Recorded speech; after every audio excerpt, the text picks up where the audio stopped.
This is our bourbon that I finished in French cognac barrels. Chanticleer is French for rooster. And so that's where we come with Chickencock Chanticleer. This one is 112 proof. And again, being finished in a cognac barrel, cognac's extremely powerful. So I don't want to leave it in that barrel very long. Otherwise, it'll just totally consume the flavor of the bourbon. And we got some accolades on this one too, right, Jeff? Right. Yeah, so actually the last 2 years tasted, so that Island Rooster actually got gold medal at the San Francisco Spirit Competition last year. And then Gregg wanted to updo himself, therefore the Chanticleer 2 months ago just got double gold, which is a unanimous gold medal from every judge at the panel. You guys do the same thing. I can't thank them enough. You know, this is an industry that my life has been associated with. You know, I'm into my 45th year in the business and work for so many different companies in various capacities. But what these guys do, these bourbon podcasts and that, they promote the industry like it's never been promoted before. I mean, when COVID hit here a couple of years ago, you know, people were scratching their heads, well, we can't do tastings, you know, we can't do any bottle signing. I'm here with you fine folk. Did not know I was going to get the opportunity to sit down with Gregg. Gregg and I did a show about 2 years ago, almost. And we did this whole show where Gregg had talked about Chickencock and we had talked about brands that I'm doing. And it was funny because during Prohibition, my family had the Chickencock brand. Oh, okay. Nice. Yeah. The show ends. Then we start talking about other brands and experiences, and Gregg tells us about his time at Wild Turkey. He tells us about a time that he decided to come up with a 10-year-old blend and present it. And that ended up becoming Russell's Reserve. Thank you. I'm sitting next to the guy that made Russell's Reserve. Right. Like, man, it's good to see you, sir. That's awesome. That's a great story. But Gregg, you said the same thing when we put on Russell's Reserve as our Friday night tasting. Remember when we put it up and you told the story? Yeah. So he, coming from a whiskey family, understood. And you, with us, we were totally honored, but we didn't understand at all at that point. At that point, yes, that was like, in the beginning, and it was yeah. like, as it kept going and going, you know. Yeah, it's just another brand. Yeah, and but you made. But it's just about. It's not just another brand. It's another story from a great person. And Turner, no, it's about great people. Well, Jimmy. Jimmy's like, okay, we're going to do this. He's like, you know what, Jimmy? This is a great idea. Jimmy's like, the way Gregg told it, yeah. Gregg took it to Jimmy Russell. We made a presentation. Jimmy was Because pretty. Jimmy wanted to do 101. That's his thing. Well, right? that's when we started. Actually, when we came out, Wild Turkey Russell's Reserve, it was in the tall standard Wild Turkey bottle, and it said Wild Turkey's Russell's Reserve, and it was 101 proof. And that, again, that was a tribute to Jimmy because he loved that 101 proof.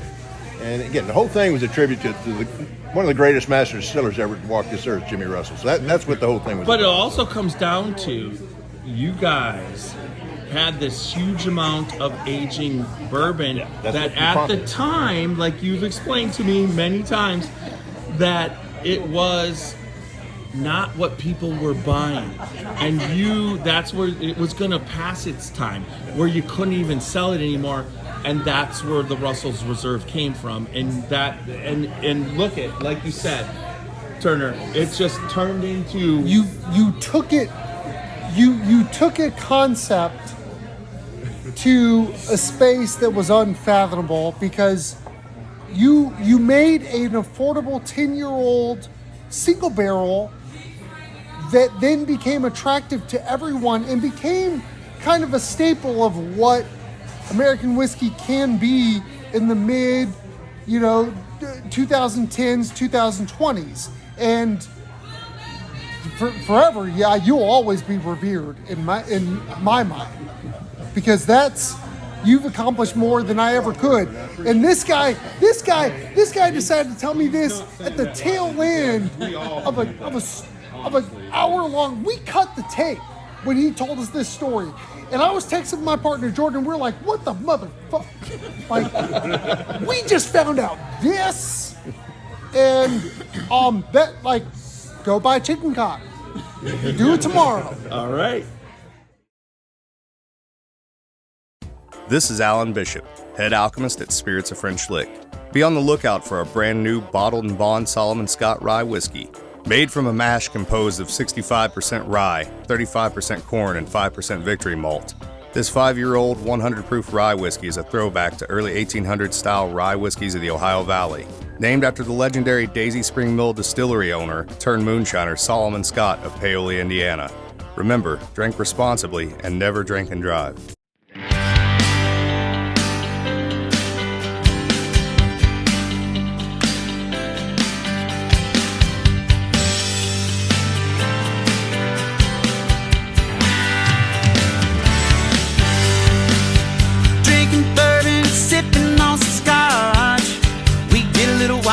Sure fun to watch. We love what we do. We're drinking every brew. Man, we talk some shit, but we're telling the truth. Yeah, we're the Scotchy Bourbon Boys, raising some hell and making some noise. Yeah, we're the Scotchy Bourbon Boys. We're here to have fun and we hope you enjoy. We're here to have fun.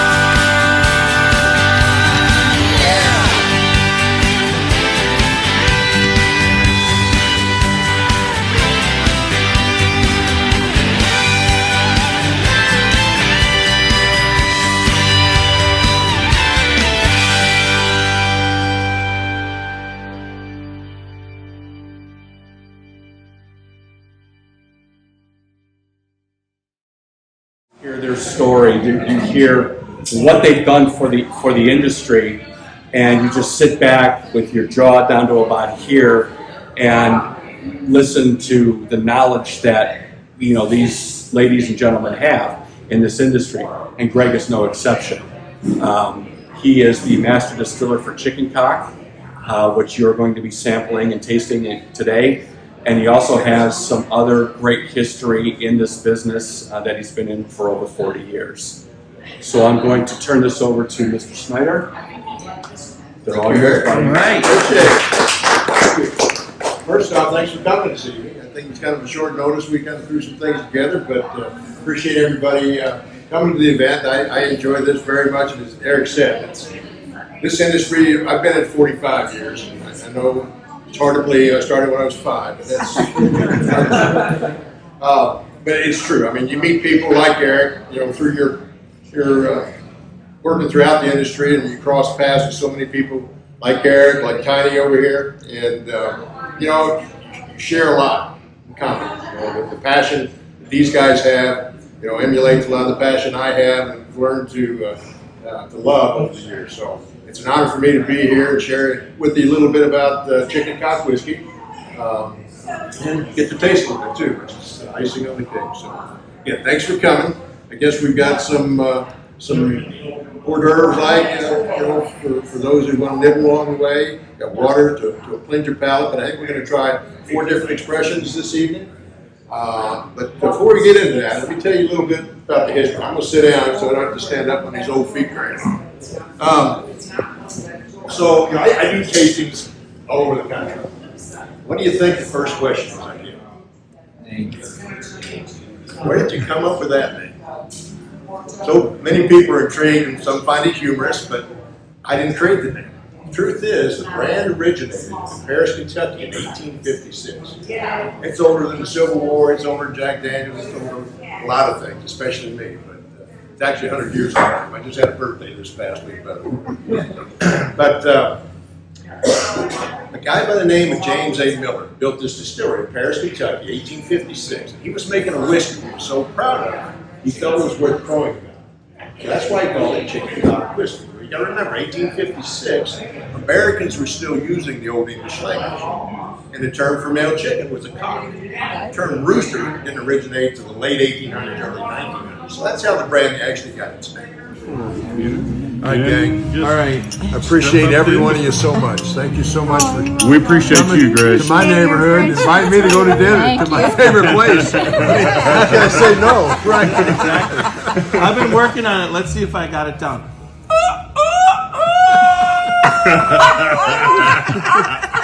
There you go. What the hell was that? Exactly. A dead chicken. Nobody knows. I heard him in Key West this week. Trust me, buddy. Yeah. That's why I refined my appreciation. Fast forward 60 years later, in 2011, founder of Gregg Is Spirits, Monty Anthony. Monty was looking for a whiskey brand, and he did some research. Actually, was down in Bardstown, Kentucky. They have the Oscar Getz Museum. It's a museum down in Bardstown that has the entire history of Chickencock whiskey. And he kept seeing a lot of these old bottles on display. He kept seeing these Chickencock. Well, he did some research and ran across history, found it interesting. So he was able to acquire the brand rights of the Chickencock whiskey. In 2012, he revived Chickencock back on the shelf. But Grain and Barrel's a small company. They don't own a distillery, don't own any operational assets, but he needed cash flow. And so, in order to do that, to get it back on the shelf, he was able to source some very young whiskey. He put it in a tall aluminum bottle, and he flavored it. They had a root beer flavor, it had cinnamon flavor, it had several different flavors, and it served its purpose. It created cash flow, but it didn't help the quality reputation the brand was known for many, many years. And so, a couple years later, he came out with a Chickencock Heritage, which is a bourbon, and Chickencock Bootlegger, which was a bourbon rye blend. The same thing, with 6-month-old whiskey that he was able to source and generate cash flow. I've been in the business 45 years. In 2017, I started my own consulting company. Gregg Barrel Spirits was one of my first clients. I was helping him with some supply chain issues and some operational stuff. But one day, Monty, the founder, came to me and he shared his vision of wanting to resurrect Chickencock back to Kentucky and bring it back to the high quality prominence the brand was for many, many years. So he asked if I would help him do that and serve in the role of master distiller. I said, love to do it on one condition. I'm buying all this shit whiskey and everything is focused on meeting that objective of bringing the brand back to high quality prominence. So that's what I've been working on. You are the man. Well, He is the man. He won't say it, but he is the man. He's a very modest person. I've been in this industry that I love for over 45 years. It's awesome. I can't beat it. That's awesome. But anyhow, first thing I did was negotiate an agreement with Bardstown Bourbon Company. I don't know if you've ever heard of them. They started making whiskey in 2016. Steve Nally, their master distiller, is a dear friend of mine. I've known Steve for 40 years. He's been in longer than I have. Steve just celebrated his 51st anniversary. He's been doing a long time. Good guy. And so through that relationship, I started actually prior to my consulting business. I was vice president of operations for a company called Western Spirits. They make Bird Dog whiskeys, Calumet Farm bourbon, Van Houston bourbon, some of those products. And I set up an agreement with them first to make whiskey for Western Spirits. But then when I started working with Grain and Barrel, they were the first ones I talked to. And so they have what they call a collaborative distillation program. There's distilleries who do contract distillation. They make whiskey, put it in barrels, you can buy those barrels. But the collaborative distillation program is I give them mash bills. Our bourbon's at 70% corn, 21 rye, 9% malted barley, and our rye is at 95% rye, 5% malted barley. But then in addition, I also give them the work instructions, the time and temperature, Satisfying. the enzymes I want to use, the yeast I want to use, specs for fermentation, beer chemistry, and distillation. And then when they make our whiskey, I go down and oversee the process. So it's a great relationship. Essentially, I'm using their kitchen and their cooks, and I'm there to oversee the process and make sure they're following everything. We're small. We're about 1% of their total production. In February, I laid down 1,000 barrels of bourbon, and in March, I laid down 200 barrels of rye. That's it. 1,200 total barrels is what we've done. Now we're growing on that as we go out in the future, hopefully. But for right now, that's kind of the limitation we have. 60 to 70% of the flavor of good quality whiskey comes from that white oak barrel. So it's a critical component. So when I started my consulting business, about the same time I hooked up with Grain and Barrel Spirits, I hooked up with a group of guys out in West Virginia. And this area where they live is pretty economically depressed in those Appalachian Mountains. So they wanted to create a business that would generate jobs for them. And so one of the guys has been in the whiskey business, and he told him at the Christmas party one time, he said, I've got a hard time sourcing barrels. He said, man, we got all kinds of white oak trees in these woods, these Appalachian Mountains. And instead of seeing those trees got shipped overseas, why don't we cut and make barrels of them? So he picked up the phone, called a consultant they were using. He picked up the phone, called me, and said, hey, Greg, this is right in your wheelhouse. Can you help these guys out? I said, sure. So anyhow, I helped them design a cooperage, helped them design a stave mill. When they got the stave mill built, I went out and trained their employees how to quarter saw white oak, how to cut staves and heading, and what defects to look for, how to edge them off without wasting wood, how to stack it so you get good airflow for drying. And then when they got the cooperage built, I went out and trained their employees how to build a quality barrel. So through that relationship for Chickencock, I've been going out a year in advance, and I go to the stave mill. Usually wade in the mud up to my knees, in my muck boots, but I'm selecting the logs. I go through their log yard and I select the logs that we're going to use to cut into staves and heading. I cut those into staves and heading, and we let those stacks of staves and heading sit outside in natural air dry for 9 to 12 months. And about a week and a half before we're scheduled to make whiskey, I go back out there. They bring those into the cooperage. They're dried down to 9 to 14% moisture. And I'm there to ensure every barrel is constructed properly, every barrel is toasted properly to a medium plus toast, and every barrel is charred properly to a number 3 level char. So with those specifications, I can ensure that I'm converting as much of the chemical composition and the desired flavors that we want to extract out of that wood. So it's something unique that nobody else is doing, but I've been blessed through the 45 years in the business to work and pretty much touch all aspects of it that people provide. And being so small, I'm able to do that. As we grow, I'm not going to be able to be out in West Virginia every other week, picking logs or whatever. So basically at that point, we just hand over the specification. Okay, you guys are responsible for it. Here's our specs, you follow them. So anyhow, you got a bunch of whiskeys here. Again, our objective was to bring this brand back to its high quality promise. So what I do for all the products we do, I basically determine what the sweet spot is. I start knocking it down a proof point at a time until I get to the point where the alcohol burn kind of subsides and allows the flavor to really overtake the profile without diminishing and diluting the flavor to it. So, look, the bourbon was rated top 13 whiskeys by Rolling Stone back-to-back years, and that behind your bar really kind of catapulted us because of how many followers there are on Rolling Stone magazine. Yeah. It's a 94-point scored whiskey. It's top 10 all whiskeys in the world. Yeah, and that's not just bourbons. That's Irish, Japanese, you name all it. whiskeys.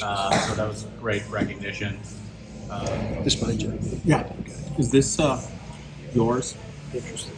In the regular barrels? Yeah. This is your distiller, everything, right? yeah, all the rye, all the bourbon and stuff that I actually was responsible for. And that's producing. just So recent. reason, yeah. How you ask that? I mean, I can tell. It's Way sweeter. When we first started laying down whiskey, one of the commitments that the founder made to me is that we were not going to bottle anything until it was at least 4 years old. So in the meantime, while that's aging, part of my job, I go out and try to find good quality whiskey that we could acquire, put under the Chickencock label, and then bridge the gap until ours became a proper age. So everything, we've come full circle now, and so everything, all of our bourbon, all of our rye, anyway, is stuff that I was totally responsible for. Yeah. So crazy. And so I taste our whiskey every 6 months.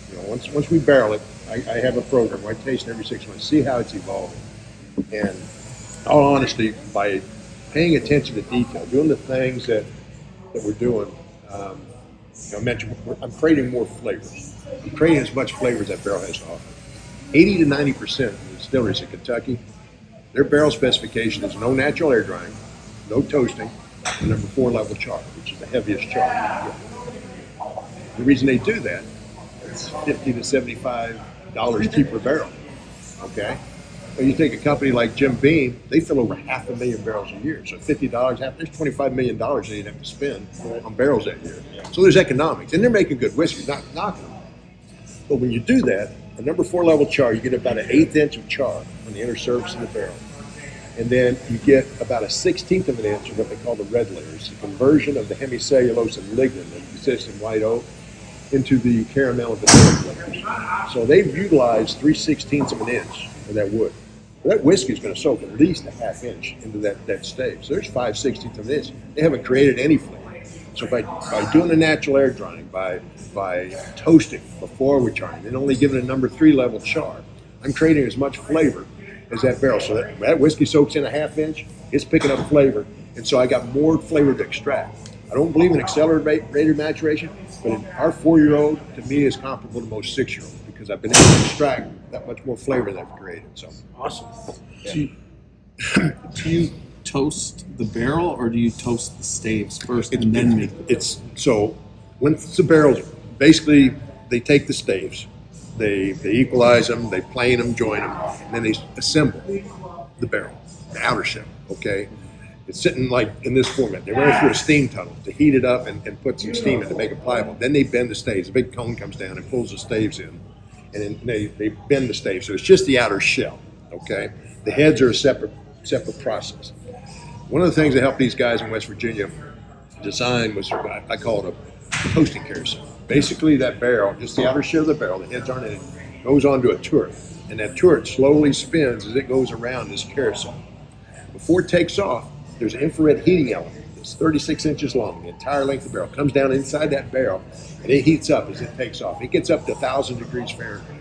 And so it's giving a long, deep penetrating toast. It takes, to get a medium plus toast, and that piece of equipment takes about 15 and a half minutes. So by the time it comes around there, it's so hot on the outside, you can't leave your hand on it. It's hot. Just to the point where it hadn't combusted yet, hadn't really caught on fire, but it is hot. It is smoking. And a lot of times you can see it visually, the color of it from medium plus, but I do it by the nose. You can smell the sweetness and the conversion of the hemicellulose and lignin into the caramel and vanilla notes. So again, it's an interesting process. It works, and we're able to, again, create as much flavor as that barrel has to offer. What's the bourbon whiskey? Number one, it has to have at least 51% corn in the mash bill. Number two, it can't come off the still higher than 160 proof. Number three, it has to be aged in a new charred oak barrel. And number four, it can't go into a barrel higher than 125 proof. If it meets those 4 criteria and it's made in the United States of America, you can call it bourbon whiskey. So real quick though, on the double oak, Yes, there you go. commentary for That's you. right. No, it does. So the double oak was actually just won the award double platinum from the ASCAT Awards. Double platinum is essentially every judge gave it the top score, giving it the double platinum status. The ASCAT Awards was kind of an awards competition. It was founded by Fred Minnick, who's a real big, influencer, whiskey world. He's actually a judge in the San Francisco Spirit Competition as well. Okay. But his head is about the size of this building, so he wanted to start essentially his own, competition, which he did. But he got the corporate buyers from Total Wine and More, from Bevmo, from the MGM Casino Group, a bunch of different places to be part of that panel of judges, and they all gave that top score. So. And you notice this is in a tin. This was actually the second in this series of what we call our tin series. The Cotton Club, what I'm going to talk about next, is the first one. Then 2021, 2022, and then 2023, actually this fall, October, November, December, we're coming out with the third for collectors, people that like to collect. It'll be the third of a series of 3s. Another 10 item, but it's going to be our Chickencock Red Stave. It's our bourbon that I finished in Petite Syrah barrels. So now, this one, again, this was our LTO in 2021. I really didn't have anything to do with this. So I can't take credit, but this one, Marty Antoine, the founder of Granite Barrel, he wanted to pay homage to the brand back when it was the house whiskey at the Cotton Club. So he did some search, and he found some 20-year-old Canadian rye whiskey. He was able to acquire that whiskey, but it wasn't cheap. And but again, he wanted to pay homage. He came out with commemorative tin, very similar, the same color scheme that they had back in the 1920s. They actually found, somebody actually had an original tin from the 1920s that he ended up buying from them.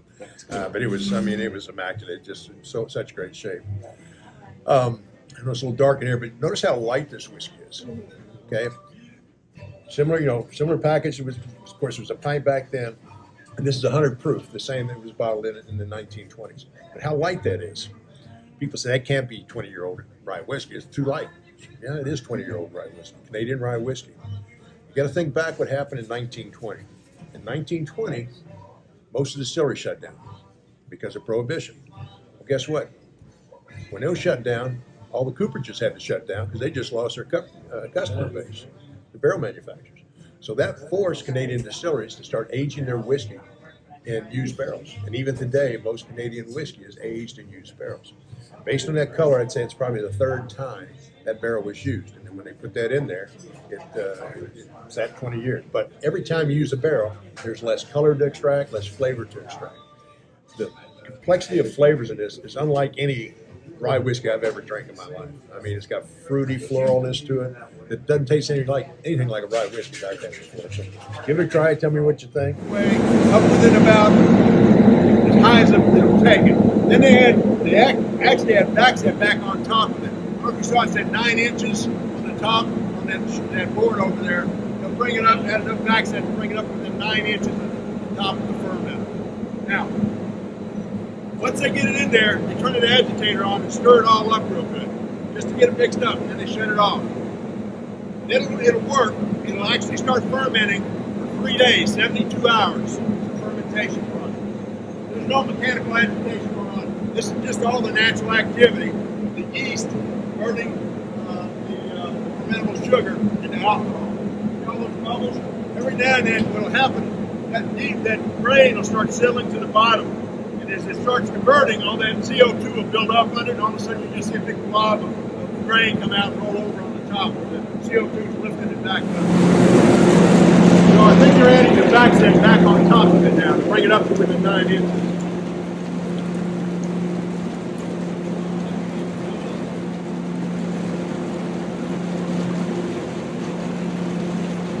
They've got the agitator on, mixing it all up. They've already added the yeast and the enzyme.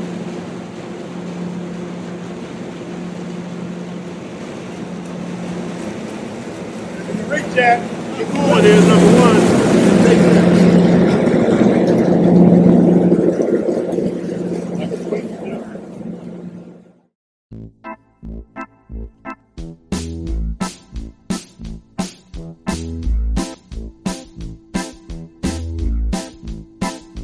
Oh, show me the way to the next whiskey bar. Oh, don't ask why. Oh, don't ask why. Show me the way to the next whiskey bar. Oh, don't ask why. Oh, don't ask why. For if we don't find the next whiskey bar, I tell you we must die. I tell you we must die. I tell you, I tell you, I tell you we must die.